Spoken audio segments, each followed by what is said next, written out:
Happy New Year and Happy Holidays. Welcome to our review of One Piece chapter 1036. Before we get to this One Piece chapter, we got some interesting details to come out from Jump Festa when it comes to like a plethora of topics when it comes to like One Piece Film Red, the One Piece live action, and pretty much what we can expect when it comes to like the manga. So I'm going to go over that first before we get into this chapter. First off, we've got the sketch designs. With these designs are Jump Festa. We got all 10 Straw Hats, including Jinbei. They look pretty cool. The ones I like the most are Robin, Usopp, and Brook. Right now, these are just like the casual outfit sketch designs, so obviously they'll probably have the main gear as the movie goes along. It's going to be a music-themed movie, which is pretty cool, which explains the lady in one of the first sketch designs that we saw in the trailer, Red, and he specifically stated that there's a sketch of the unknown girl. We still don't know what connection she has. She may be the main of the movie, we don't know, but it's kind of like Oda teasing the waters. Is Shanks connected to this woman? Also, will Shanks and Luffy meet, which is exactly what I said in the episode 1000 review. I said it could be possible that Luffy and Shanks could cross paths by the end of the movie. We may get some canon content, we don't know. Yeah, Oda's hyping this up, so we'll have to wait and see. It makes sense the Strawhat hats are in this. I can't wait to see what role Shanks has. It is cool, not only are we getting Shanks in a One Piece movie for the first time, we're also getting Jinbei, not only a member of the Straw Hats, but this is the first movie he's been included in, so that's cool. Also, I do like his outfit. He looks like Elvis. You got Frankie looking like a giant ass radio. The ones I like the most so far are Robin, Usopp, and Brook. Let me know which sketch designs you like in the comments below. But we got an interesting bit of details when it comes to like Oda revealing stuff about what we can expect in the manga in 2022, and to me this is just point blank obvious. It was crystal clear. Oda's like, oh, I'm surprised Wano's lasted as long as it has. Now to me it's very reminiscent to when he stated that we were supposed to be going into Wano in 2017, but obviously Whole Cake Island took a lot longer than expected, so we have to wait a year later in 2018 for Wano to begin. With Oda's statement last year, it kind of made it seem like Oda's going to end Wano in 2021. Obviously, that's not the case, and it looks like it's pretty much set in stone that Wano will be ending in 2022. With Oda saying, "I've been looking forward to drawing the last scene of Wano." Now, to me, that could mean a plethora of things, but the most important point is to make sure to keep an eye on Luffy, which I think this chapter is a pretty good indicator of where we could go next in Wano, because the fights with the Calamities and the Monster Trio, two of the Monster Trio, are done. Spread. Speaking of Straw Hats, we got a Straw Hats on a winter themed colour spread, which is pretty cool. Jinbei included as well. Like I said, this chapter pretty much confirmed the downfall of the Calamities, because Zoro versus King, we do get kind of like the parallels between Zoro and King, because before Zoro launches his final attack, we get flashbacks to the right-hand men and their respective censure. In this case, it starts off with King and Kaido, with interesting Kaido's like saying to King, "Oh, you think I'm Joy Boy?" Which I think he mentioned that before, like to Luffy after he knocked him out. Like, "Oh, it looks like you're not Joy Boy after all." But King's like, "It doesn't matter, I owe you my life, so just keep being the strongest and I'll make sure I'll never lose," which is exactly the parallel we saw with Luffy and Zoro. After Zoro lost to Mihawk, we get that flashback here. So I like the parallels, I like how it ties in. Zoro takes his initiative to like put the exclamation mark on the end of this fight. Zoro uses Advanced Conqueror's Haki on his blade and he goes in for King to end the fight. Labels himself, "I'll become King of Hell." So that pretty much wraps up that fight. The other cool thing about this chapter, we go all over the place to find out what's really going on. I guess it's kind of a reminder, a refresh as to what else is taking place. We got the Cypher Pole situation going on, and we start off with an agent, the Cypher Pole, with I think that's Bao Hung giving like I guess play-by-play of what's going on. Most important parts is like the Flying Six were defeated, and now they know that the Calamities have also been defeated, especially with what goes on by the end of this chapter. We also get a panel of Big Mom against Law and Kid.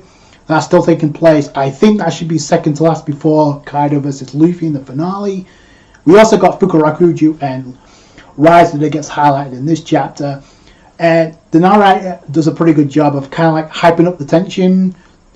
In all honesty, most of the tension is kind of lost when it comes to Kaido's side. Like, the calamities are done, the Toby Robo's done. The only ones left that are Big Mom and Kaido, and Big Mom could do anything right now, and she could go down also. We also got Momonosuke like trying to like stop Onigashima. You've got a kind of brief description of what's going to happen if Momonosuke fails. We got a map where Yamato and where the ghost of Konjuro is at right now, and it looks like Yamato and the ghost are pretty much neck and neck, because we have like Yamato and Fuga that approach another number. I guess he's guarding the gate to the armory room. As of right now, unless Usopp makes a shortcut, it looks like Yamato's going to get there first. But I do foresee someone getting in Yamato's way to remove some of the weapons. But then what do you guys think? We got Usopp using Skull Grasp Bomb to take care of some of the fodder, and we come to find out the Akiku's awake. And I mean, it was kind of obvious they weren't going to die. I know it's annoying, but there still could be a possibility. But who's strong enough to take them out at this point? You got Kinemon's like, Usopp, just forget me and take a Kiku. Kiku's like, oh, I'm too far gone, Kinemon, so forget that.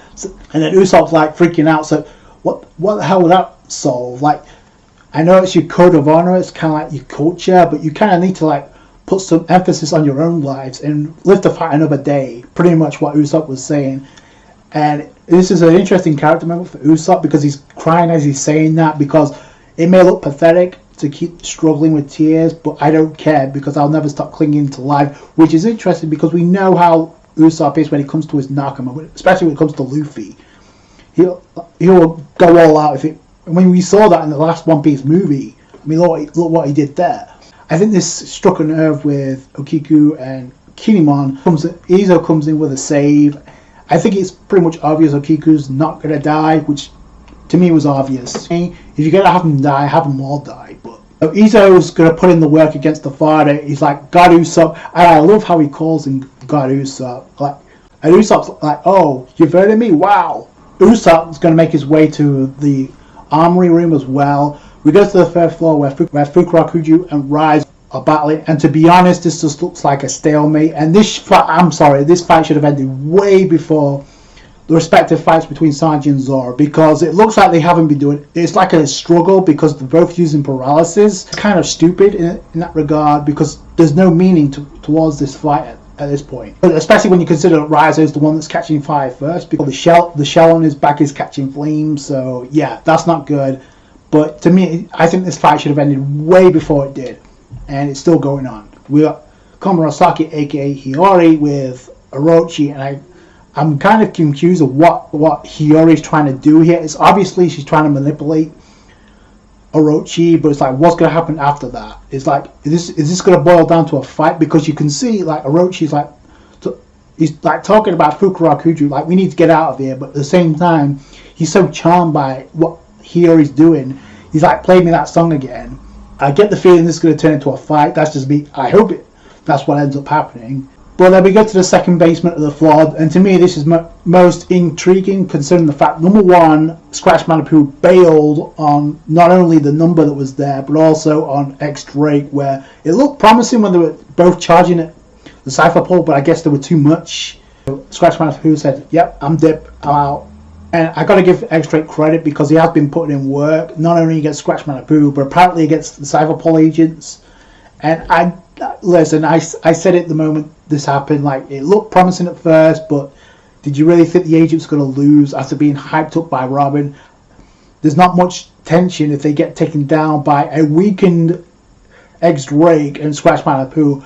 I will give X Drake credit, because he dealt some damage to the Cypher Pole agents, at least one of them, in his hybrid form. But yeah, this was pretty much a foregone conclusion at this point. They're being contacted by another agent on the Dendamushi, and apparently there's more problems than just trying to capture Robin right now, because it's like, have you captured Robin? They're like, no, you need to get off the castle quick. Now that can mean one or two things. Either they're worried that Luffy's going to take down Kaido, because it looks like they've got a word all the All-Stars have been wiped out on Kaido's side, which is interesting, because you have like Beppo and Killer, who was in a titanic struggle with Hawkins, he's still standing. Sanji and Zoro are pretty much out. And you got Law and Kid against Big Mom.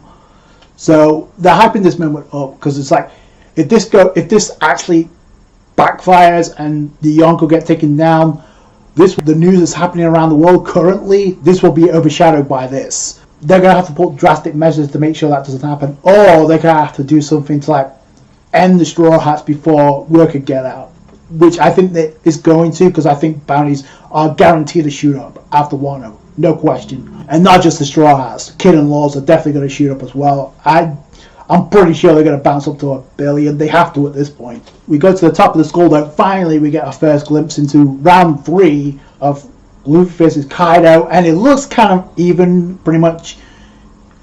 Luffy gets a kick in on Kaido. Kaido blocks it with his mace, and then it looks like he smashes Luffy in the head, but if you notice, and he's using advanced Kankurosaki by the way, Luffy tanks that and delivers a blow of his own, and it looks like a newer technique, because he's like Gama Gama no Rock Gun, which is pretty cool. Is it a reference to King Kong Gun while using Rio and advanced Kankurosaki? That's what it looks like. So, and the surprising part is where Kaido and Luffy are panting, they're exhausted, but they both got smiles on their face like, oh, this is getting good.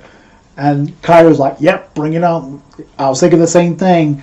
So is this going to end with Kaido getting I think he has some sort of respect for Luffy now after all this. Interesting to see how this ends, especially with the way that Oda is like, he's looking forward to drawing that final scene of Wano after so long of wanting to get to there. It's going to happen in 2022. I don't know when. This may come. Let me know what you guys think down below. But yeah, I just thought this was a crazy chapter to cap off the year. Technically it came out earlier, but officially it comes out in 2022. So yeah, so that's why I'm posting this review now. So happy New Year to One Piece, and boy, if Oda's hyping up 2022 after how crazy 2021 was with chapter 1000 and what we got with episode 1000, how awesome the anime has been and possibly how awesome the anime is. Although I will say it's interesting to decide to play a recap episode. The recent episode was a recap episode, which in all honesty I don't mind, because considering the timing, and